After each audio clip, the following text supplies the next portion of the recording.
While we traveled across different countries, I was tasting new foods while she was tasting different men. When we came back home, I wanted to become a father. She gave me 2 children, and not a single one.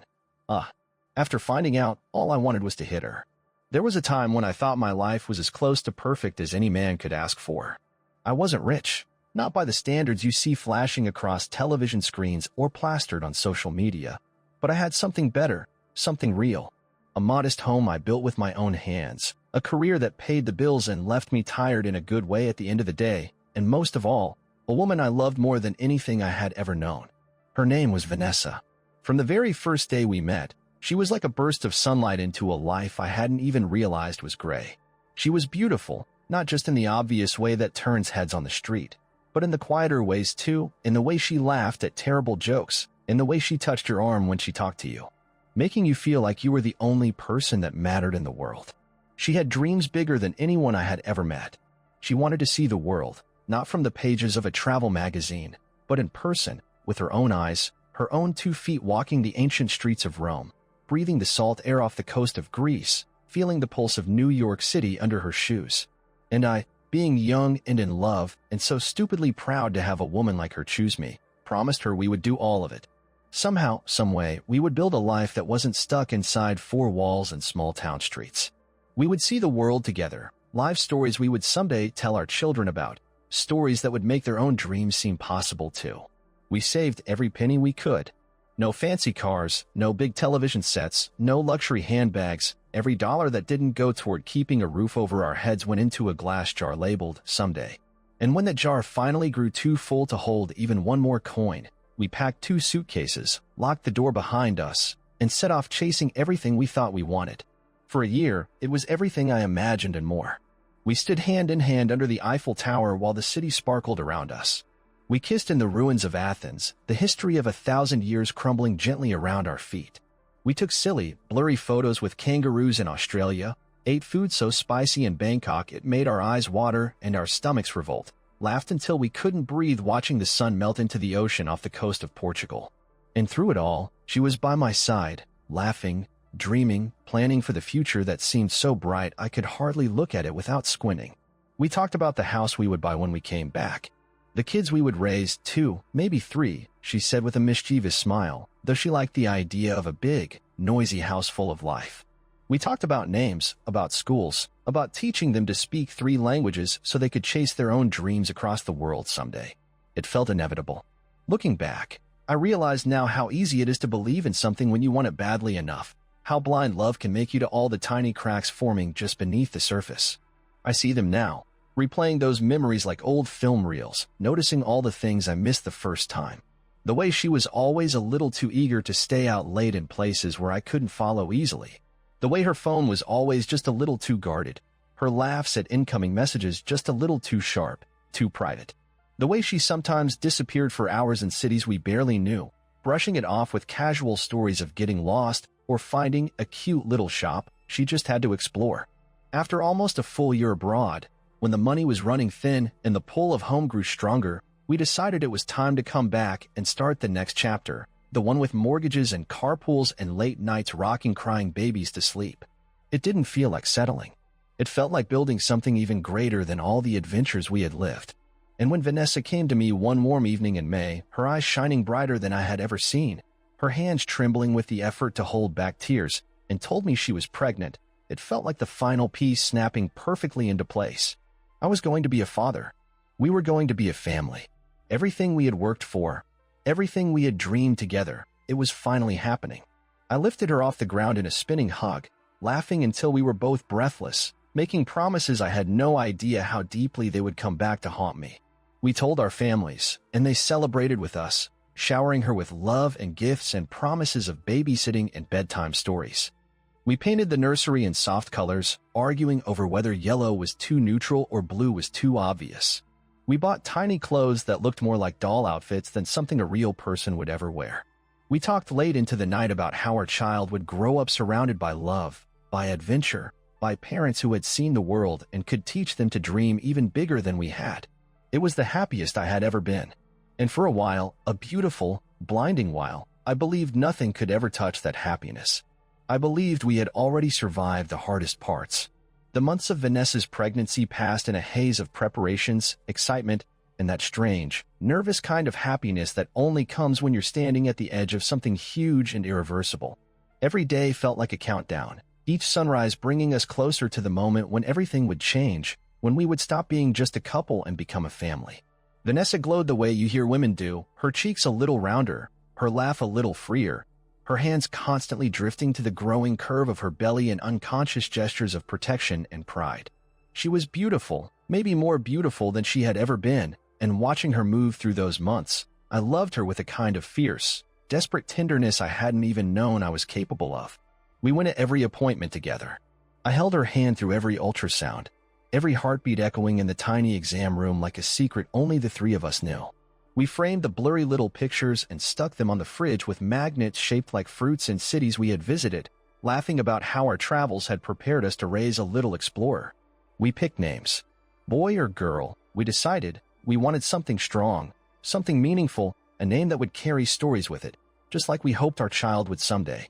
Vanessa insisted we not find out the gender before the birth. She said she wanted it to be a surprise, a final adventure waiting at the end of this long journey. I agreed, of course.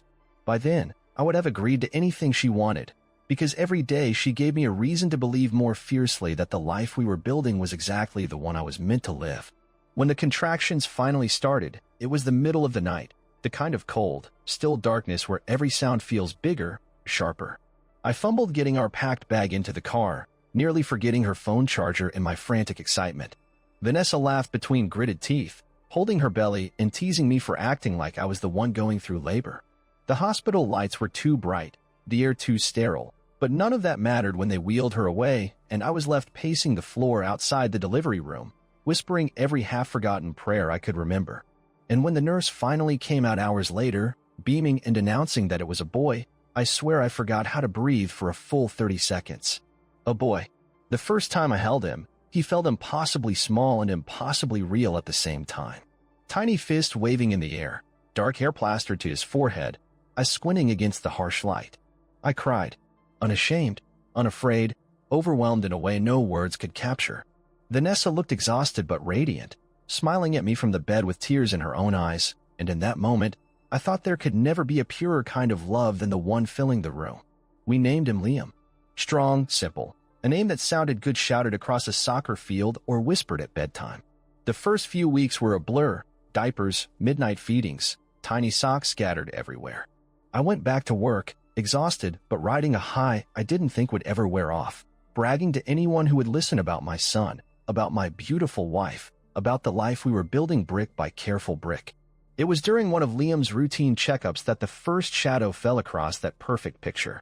It was supposed to be a simple visit, height, weight, vaccines, the kind of thing you check off a list and forget about 10 minutes later. The pediatrician, a middle-aged woman with kind eyes and a distracted air, was flipping through Liam's chart when she frowned slightly, tapping her pen against the clipboard. "You said your blood type is O positive?" she asked, glancing at me over the rim of her glasses. I nodded.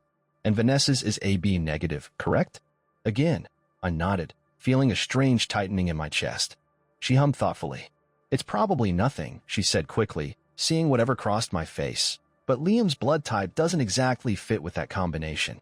It's not impossible, rare mutations, testing errors, things like that, but it's worth double-checking sometime, just to be sure." She moved on after that, talking about feeding schedules and sleep patterns, but I heard nothing else she said. I didn't say anything to Vanessa that day. Maybe because I didn't want to ruin what we had built. Maybe because I didn't want to see doubt in her eyes, or worse, guilt. I told myself it was probably a mistake. Hospitals weren't infallible. Blood tests got mixed up all the time. I repeated it to myself like a mantra every time that cold knot in my stomach tightened. And for a while, it worked. I buried the unease under diapers and late-night rocking and the 1,000 tiny rituals of new parenthood. I let myself believe that everything was fine, that Liam was mine, that Vanessa was mine, that the life we were building was solid and true. Because the alternative was unthinkable. And because love, real love, makes you forgive things you haven't even seen yet. Weeks turned into months, and Liam grew fast, as if determined to make up for how small he had seemed at birth. He learned to smile, to laugh, a bright, infectious sound that filled every corner of the house, and when he first gripped my finger in his tiny fist, I felt something inside me snap into place, something I hadn't even realized was loose all this time. He was my son. He had to be. Vanessa settled into motherhood easily, almost too easily sometimes. She knew when to feed him, when to change him, how to soothe his cries with a lullaby hum just under her breath, the same way she used to sing to me when we traveled. Looking at her, it was impossible to imagine that anything could be wrong. And yet, late at night, when the house had gone still, and Liam slept soundly in the crib Daniel and I had built together in a burst of nervous excitement, the doubt would creep back in like a slow-moving fog. The doctor's words wouldn't leave me. I caught myself watching Liam's face, searching for some sign of myself, the shape of my nose, the curve of my chin, the same stubborn cowlick that had plagued me since childhood. I found resemblances sometimes, or thought I did, small things that gave me comfort when I needed it most. But then other times, when the light hit him a certain way, when he smiled with a tilt to his mouth that didn't match mine or Vanessa's, the cold hand of fear would squeeze my chest all over again. I thought about getting a paternity test more times than I could count. I even went so far as to look up clinics online late at night, my finger hovering over the schedule appointment button for hours. But every time I came close, something pulled me back, pride, shame, love, fear, all tangled together into a knot too tight to untangle. What if I was wrong? What if I ruined everything for nothing? What if I destroyed the only happiness I had ever known because of a whisper of doubt that didn't deserve to be spoken aloud? And so I did what cowards and fools have done for generations. I stayed silent. I chose peace over truth. I told myself that blood didn't matter, that Liam was my son in every way that counted, and that asking questions would only poison the life we were trying to build. For a time, it worked. We fell into a rhythm, the three of us, a family that looked, from the outside, like everything anyone could ever want. We had weekends at the park, Sunday breakfasts at the diner on Main Street, lazy afternoons spent lying in the backyard, watching Liam chase butterflies he could never catch. Friends would stop us on the street, cooing over how beautiful he was, how lucky we were. Vanessa would beam with pride, squeezing my hand tightly, as if anchoring herself to me, as if daring me to believe anything could be wrong when it all looked so right. And I wanted to believe. I wanted it so badly that I buried the doubts deeper than ever, piling work and fatherhood and exhaustion on top of them, until I almost forgot they were there. Then came the day when Vanessa sat across from me at the dinner table, absently twirling her fork through her salad, a strange, restless light in her eyes. What if we had another? I blinked at her, caught completely off guard. Another what? She laughed, that bright, musical laugh that had once made me feel like I could lift mountains. Another baby, she said, reaching across the table to touch my hand. Liam needs a sibling, and I miss being pregnant. It felt like we were building something so beautiful, something just ours. Don't you want that again? I opened my mouth to answer, but the words caught in my throat. Because of course I wanted it. Of course I wanted more of this life we had struggled so hard to create. And yet, somewhere deep inside me, a small voice whispered a warning, a voice I ignored, because the alternative was too painful to face. So I smiled. I squeezed her hand back and I said yes. The decision to try for a second child wasn't made lightly, at least not for me. After that night at the dinner table, when Vanessa first planted the seed of the idea, I spent days turning it over in my mind, examining it from every angle like a man trying to find cracks in a seemingly flawless diamond. But every time I thought about it, about Liam laughing in the backyard with a little brother or sister, about family holidays with double the noise, double the love, the fear that had gnawed at me since the day of his blood test grew a little quieter. Maybe it had been a mistake. Maybe the doctor was wrong. And so, when Vanessa came to me a few weeks later, her face lit up with cautious excitement, holding a plastic test in her shaking hands, I didn't hesitate. I wrapped her in my arms, buried my face in her hair, and whispered that I was happy, that this was right, that this was what we were meant for. I don't know if I was lying more to her or to myself. The pregnancy moved quickly. Vanessa handled it with the same grace she had shown the first time, her body changing, blooming, adapting as if she was made for it. Friends and family crowded around us, showering her with congratulations, with knowing smiles, with promises of baby showers and hand-me-downs and endless advice on raising two young children so close in age. And through it all, she shone, glowing with that fierce, undeniable energy that had first drawn me to her all those years ago, when we were still just two reckless dreamers chasing sunsets across foreign skies. Sometimes, late at night, when she was asleep beside me, one hand protectively curved over her growing belly, I would lay awake and listen to the sound of her breathing, the steady rhythm of it, and let the fear creep back in. I focused on the nursery, repainting the walls in soft greens this time, staying up late assembling furniture with hands that trembled only slightly from exhaustion and nerves. I took Liam to the park as often as I could, chasing him across fields, laughing breathlessly as he discovered the world one muddy footprint at a time. When the time came, Vanessa insisted again that she didn't want to know the gender before the birth. "I want it to be another adventure," she said with a teasing smile, brushing her fingers along my jawline in that way that still made my heart skip even after all these years. So we waited. And when she went into labor 2 weeks earlier than expected, it felt almost like déjà vu. The frantic drive to the hospital. The too bright lights, the antiseptic smell, the nurses moving briskly around us like choreographed dancers.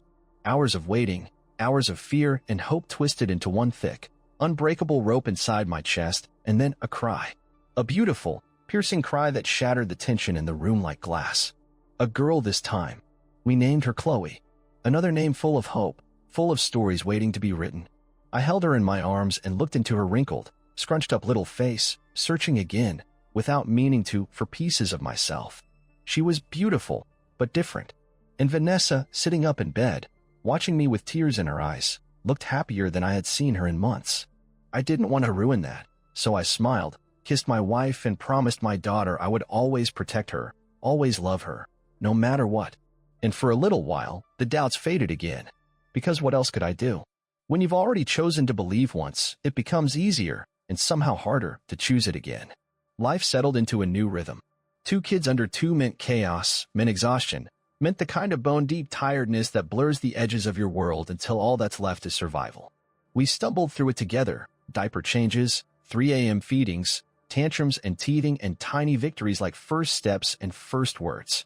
And in the middle of all that beautiful, messy noise, it was easy to forget. Easy to let the days blur into weeks, the weeks into months, until it felt like we had always been this way, a slightly ragged, slightly imperfect, but fiercely loving family. But one day something happened during a routine checkup, just like before.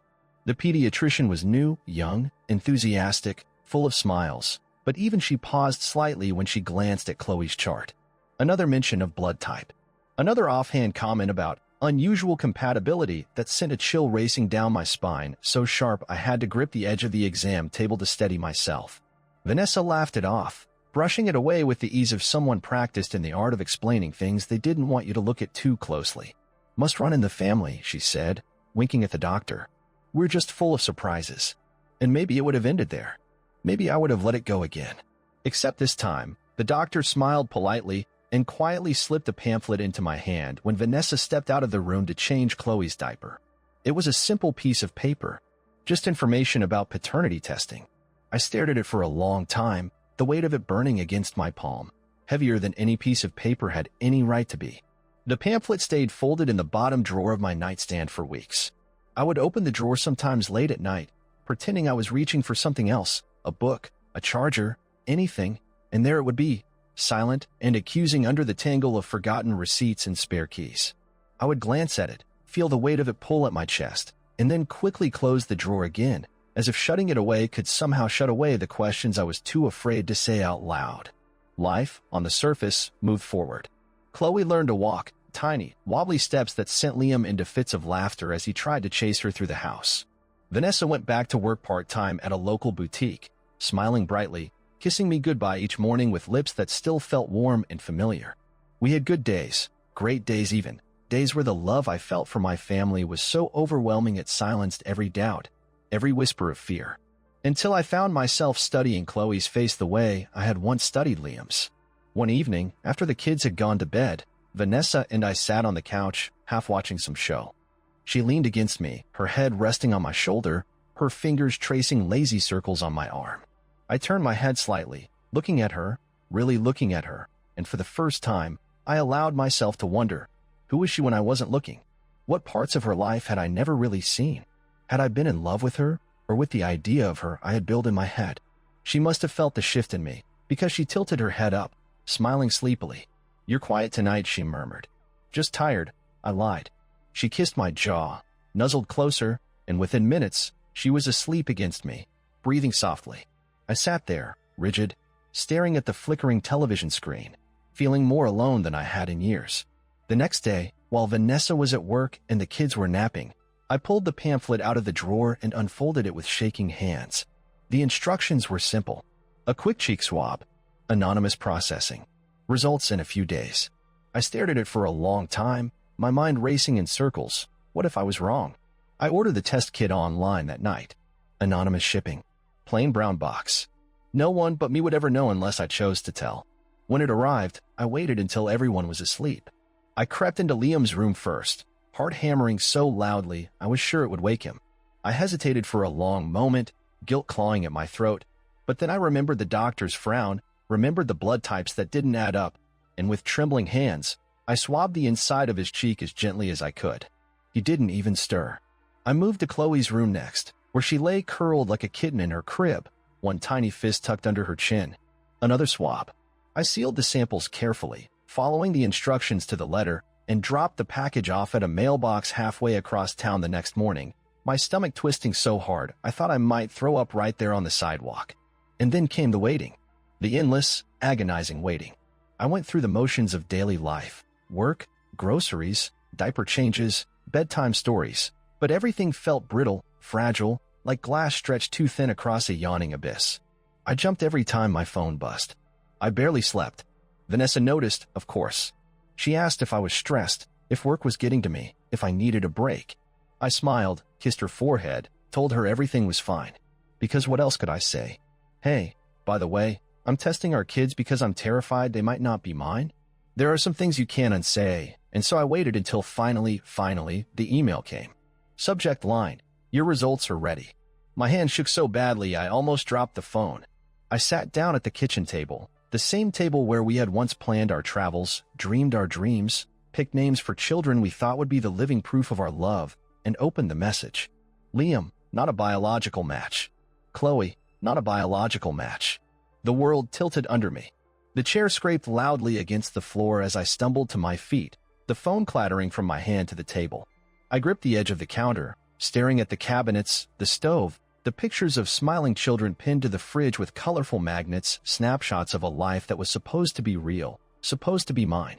And in that moment, standing in the too bright kitchen of a house built on love and lies, I understood something simple and devastating. I didn't know the woman I had married. I didn't know the life I was living. And I had no idea, none, how deep the betrayal really went. I didn't know how long I stood there, gripping the counter like it was the only thing keeping me from falling through the floor. The house was so quiet around me, too quiet, and the ticking of the clock above the fridge felt like a hammer against my skull with every second that passed. 2 tests, 2 answers that shattered everything I thought I knew about my life. And still, a part of me, the stubborn, foolish part that had refused to listen for so long, clung desperately to some last shred of denial. Maybe there had been a mistake? Because how else could I explain it? How else could I live with it? But deep down, deeper than any fear or hope, I knew. I just hadn't wanted to see it. I sat down heavily at the kitchen table, head in my hands, trying to breathe, trying to think, trying not to drown in the tidal wave of betrayal crashing down around me. Memories flashed through my mind in sharp, painful bursts. Vanessa laughing in the summer sun, holding Liam against her chest. Vanessa kissing Chloe's forehead after her first steps. Vanessa smiling at me over candlelit dinners, telling me how lucky we were, how perfect our little family was. Had she known? Of course she had. You don't accidentally build an entire life on lies. But the anger that flared inside me was messy, wild, the kind of fire that would burn me down faster than it would hurt her. And if I was going to tear down the life we had built together, I wanted to do it later. I spent the rest of the afternoon gathering everything I could. Old letters, photos, messages on her phone that she hadn't bothered to delete. Careless because she thought I would never look. Receipts for hotel stays during trips where I thought she was visiting friends. Flight confirmations to cities she had no business being in. It didn't take long to piece it together. By the time Vanessa came home that evening, the house was dark except for a single lamp in the living room, casting long, sharp shadows across the walls. She walked through the door with a tired smile, setting down her purse, kicking off her shoes. "Hey, babe," she called, voice light casual. "How was your day?" I stepped into the light. "We need to talk," I said, my voice low, steady. She hesitated, hands tightening around the strap of her purse, before forcing a laugh. "Okay." she said, crossing the room toward me. What's wrong? You're scaring me. I didn't answer. I just reached into my jacket pocket and pulled out the envelope. The results. I held it out to her without a word. For a long moment, she didn't move. Then, slowly, she took it from me, her fingers trembling. She opened it and read it. I can explain, she whispered finally, her voice cracking. I shook my head. Don't, I said. Don't you dare. She looked at me then. Really looked, and for the first time, I saw her not as the woman I had loved, a mother of my children.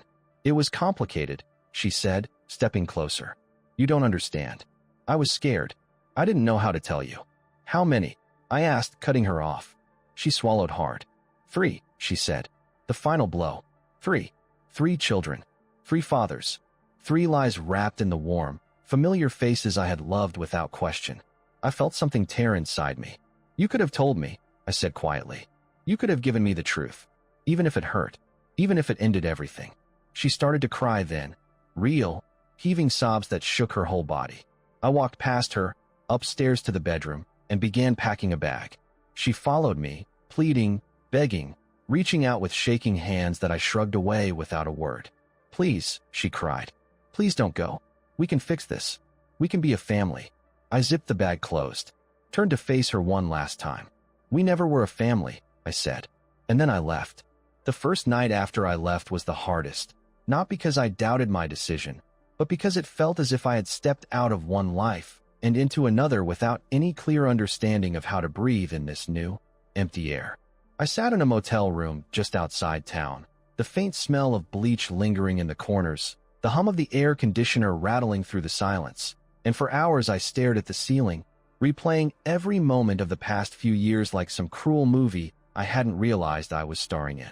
I didn't sleep that night. I barely moved.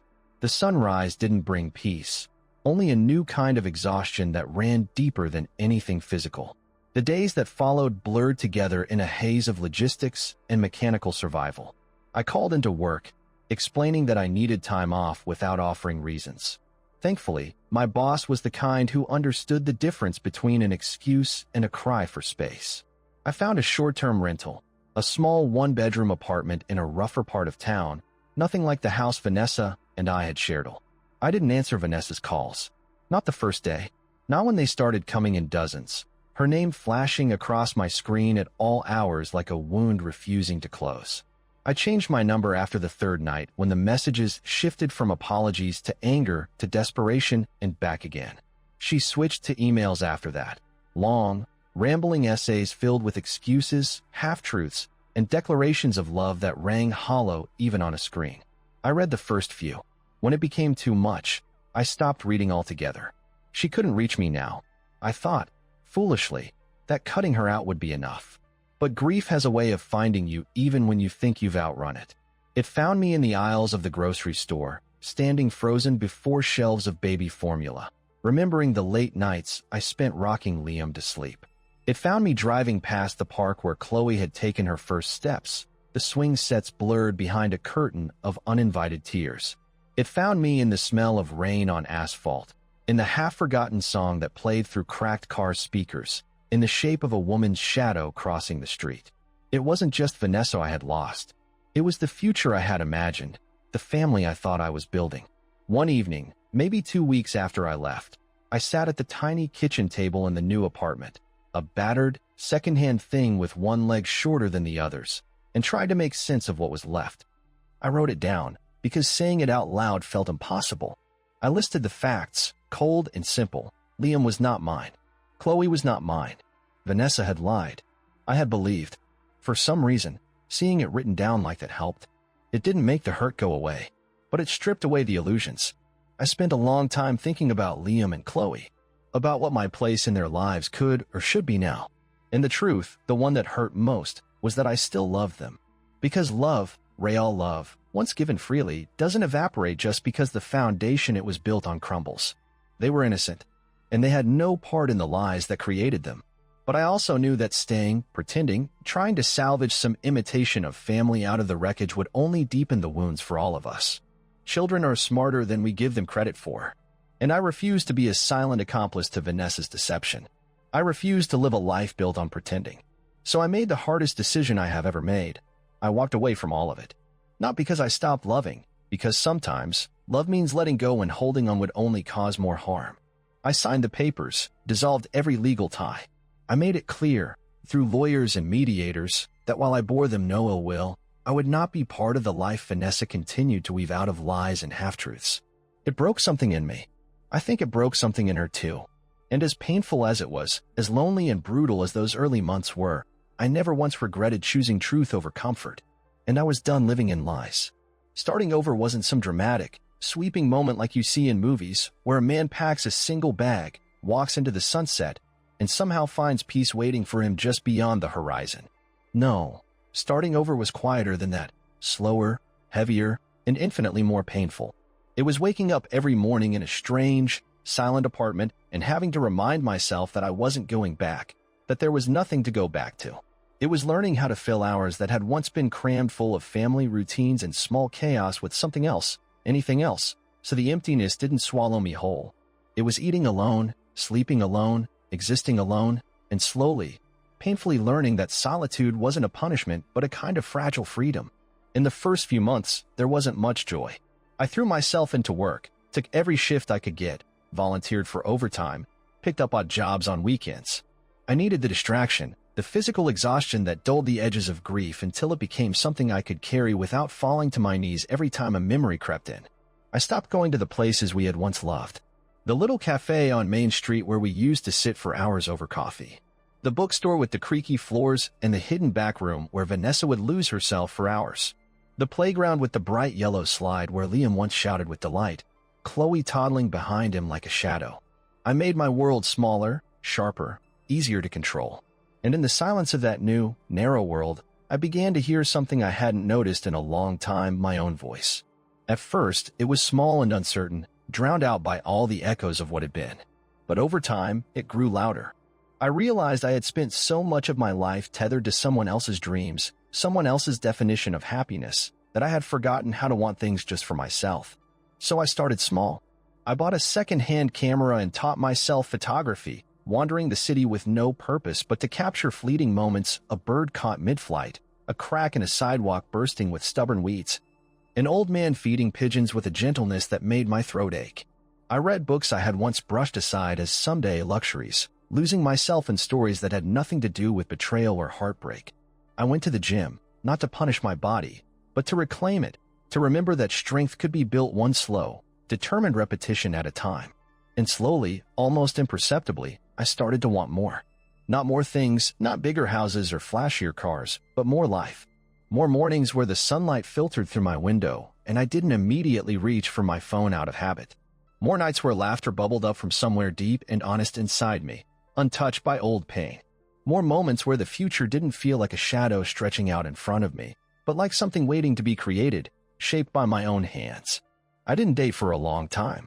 I wanted to be a man who could stand on his own 2 feet, look someone in the eyes, and offer them not the broken remnants of a life, but something real, something steady, something earned. It took time, longer than I ever would have guessed. But one day, I woke up, stretched in my too small bed in my too plain apartment, and realized that the first thought in my head wasn't about Vanessa, wasn't about Liam or Chloe. It was about where I wanted to go, who I wanted to be. And that, more than anything, felt like the real beginning. I didn't forget them. I never will. They are a part of me, woven into the fabric of who I am now. Thank you for staying until the end. Sometimes life takes everything you thought you knew and breaks it open, not to punish you, but to show you who you really are. In the wreckage, we don't just find loss. We find the pieces we need to rebuild something stronger, something true.